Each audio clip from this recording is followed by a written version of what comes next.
Good morning, everyone. It's such a blessing to be able to share with you again this morning. And our theme for this week is unanswered prayer. A theme that makes us all uncomfortable because we think, why should we pray then? Because prayer is, connected with God and God hearing our requests. But let's just look at this theme. Firstly, Jesus was never about us being comfortable. And if we question whether our prayers are being heard, we should question our motives. James 4 verse 3 says, "And even when you do ask, you don't get it because your whole motive is wrong. You want only what will give you pleasure." I can add to that. You want only what will keep you comfortable. You want only what will keep you secure. You want only what will avoid your pain. You want only what will take you back to that place of the known, the comfortable. How many of us have felt like this since COVID-19 have struck us? Oh God, if you can only take away this horrific virus and take us back to our old life and to that which we know and that which we are secure and comfortable in. Jesus taught us to pray, "Our Father which art in heaven, hallowed be thy name. Thy kingdom come, thy will be done on earth as it is in heaven." About a week after my husband passed, I came across this very beautiful but very challenging song of Hilary Scott, "Thy Will Be Done." The words tell her story. "I prayed and I prayed and I prayed and I prayed, and all I heard were these four words, Thy will be done. This does not feel good right now, but you are God and I am not. Thy will be done." She sang this song shortly before her tiny little daughter died.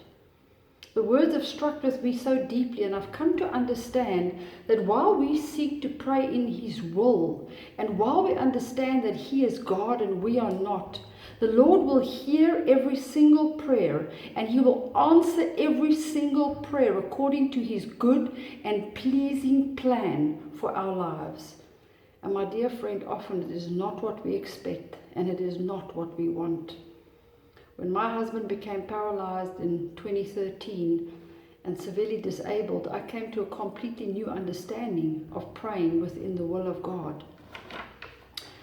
When I would lie on my bed at night trying to get a few hours of rest, crying myself to sleep, not understanding what was happening in our lives, the Lord was so close to me and He heard every prayer. Throughout the chaos of those 4 years before He passed away, the Lord was so close to me and He heard every prayer.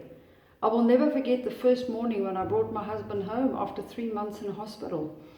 I didn't know how to cope. I dropped him in the shower and I feel so ill-equipped with this new life of mine. And that was where I hit the crossroad of motives in my prayer. Was I going to nag the Lord in bitterness and resentment to give me back my old life, my old husband, my old comfort? Or could I fully surrender to the will of the Lord for my entire family to be transformed to His will? I surrendered. And I want to share, my friend, that in the last 4 years of our complete brokenness, the Lord allowed me to experience the deepest and most profound miracles. And the last 4 years of our 31 years of being married were the best years of our marriage. I experienced the fullness of love in complete brokenness.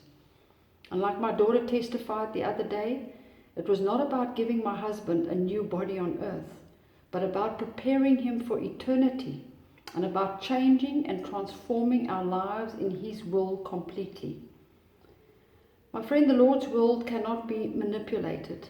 And when our knees hit the ground in complete surrender to become fully obedient to His will, the Lord will work every challenge and every trial that we face to His very good and pleasing plan and purpose, because that is His promise in Romans 8 verse 28.